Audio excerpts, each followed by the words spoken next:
What is happening? Hey, I'm David, working for Williams Gas, and today I wanted to talk about LOTO. So what is LOTO? Why do we use it? And why do we care? I know Williams has a policy that we abide by, supposed to. It's the expectation that we go through. It's part of our life criticals. So Williams has a policy, 02, 10, 01, 06. It is composed of roughly 54,786 characters. And it's a whopping 23 pages long. If you're anything like me, I'm telling you, sometimes it's a struggle to read word for word what is being explained through our policy. So, why do we care? Well, LOTO is designed to protect us, the people. We, the people, are the ones doing the work, the employees. Whether it's us as employees for Williams, or it could be those contracted to do work. Many people have been killed or injured through unexpected energization with processes of equipment that they were working on. So when you are working on equipment, your life or your limbs can truly depend on those protections. So, what is lockout tag-out, or what most people refer to as LOTO? Well, it's not the lottery, but if you practice it right, you may have a chance to win the lottery. Lockout tag-out by OSHA is defined as the standard that covers the servicing of maintenance of machines and equipment in which the unexpected energization or startup of the machines or equipment or release of stored energy could harm employees, people. Do you remember, most of you probably remember, the Home Alone scene? Remember the scene where Kevin then set up the AC/DC welder and Marv becomes electrocuted when he grabs a sink? I can promise you, you don't want to be that person. So what are energy sources that we try to protect from? Well, you have gravity, chemical, mechanical, radiation, biological, temperature, pressure, electrical, motion, and sound. Are there instances where we may not be able to isolate from some energy source? Well, think about today. Today, out here where I'm working, it's already 96, 97 degrees Fahrenheit, and potentially may get over 100. Now, if I could find a way to isolate the energy that's coming off that sun, I probably wouldn't even have to be here today making this video. But besides the fact, I'm here today to kind of give a little bit more guidance on what LOTO is. So here at Williams, we use it in different ways. One way we use it is to create awareness to employees so that they know to use, so they know not to use or go near the machinery or equipment. It also ensures that controls are in place to manage hazardous energy and provides a visible avenue for employees and contractors to verify isolation to performing maintenance. So, prior to LOTO,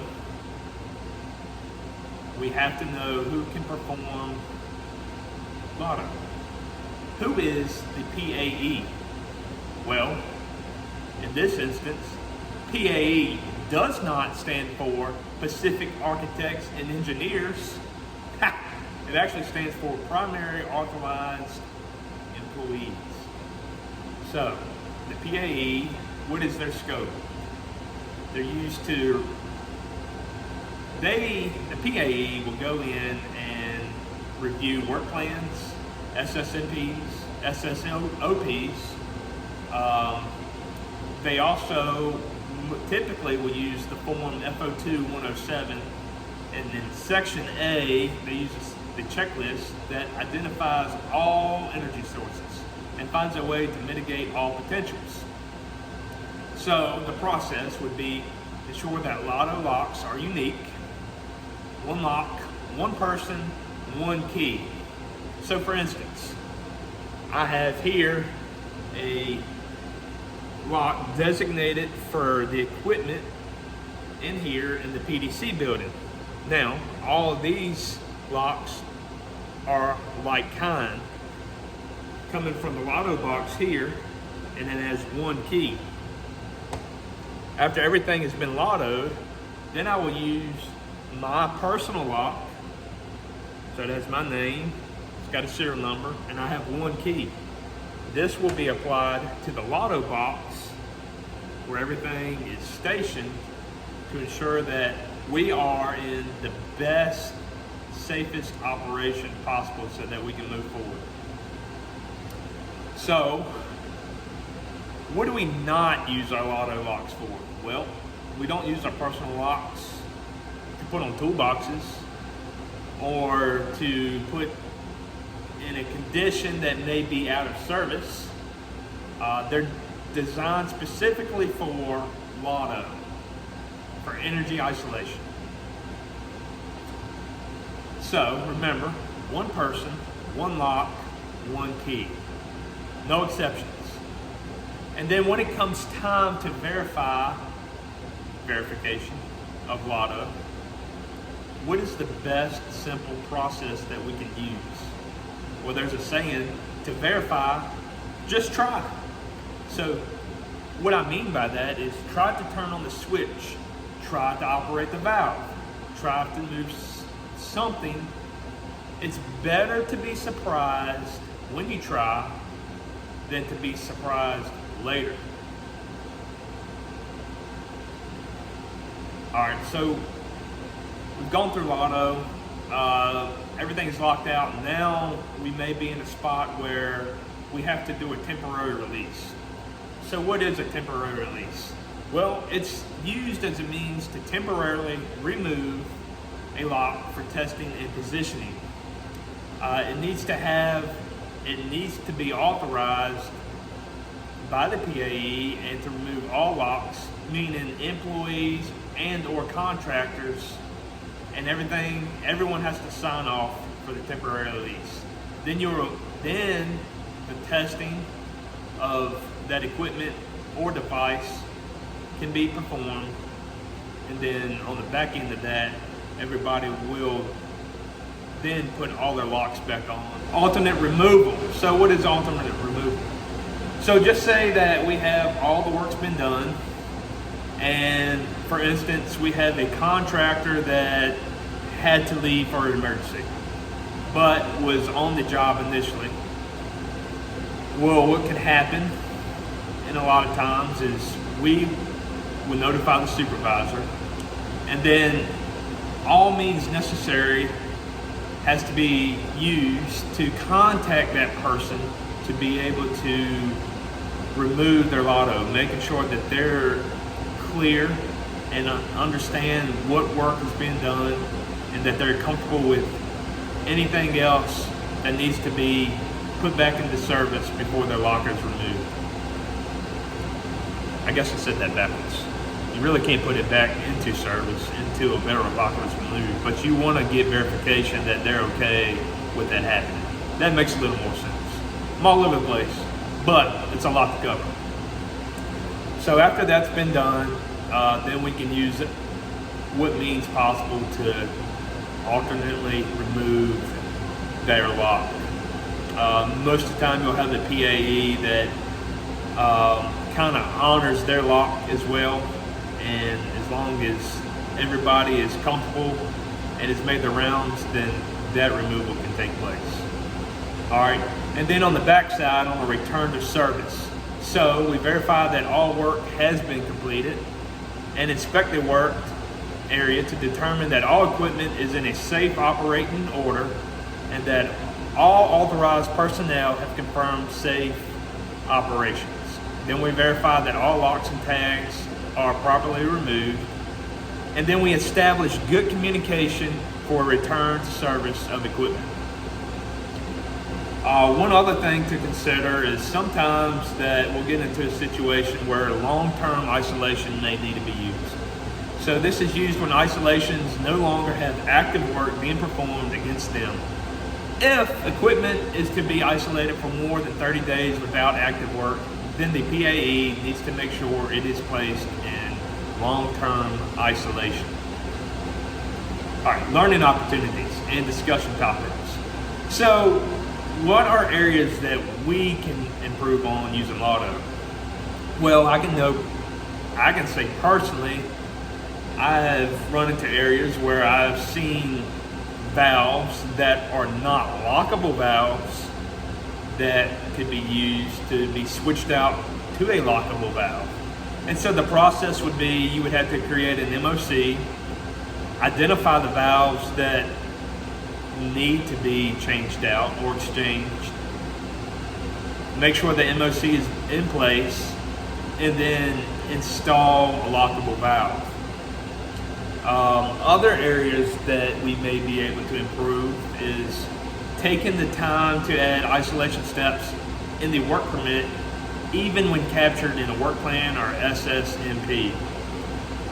Sometimes, even though it's not required by policy, it's actually a good means to go in and use this as a means or a way to track where you're at in the LOTO process. Now, sometimes you have a checklist, especially in a work plan, but if you just are using a SSOP or MP and you need to track, say you have a temporary release that you need to do, so you need to test a piece of equipment.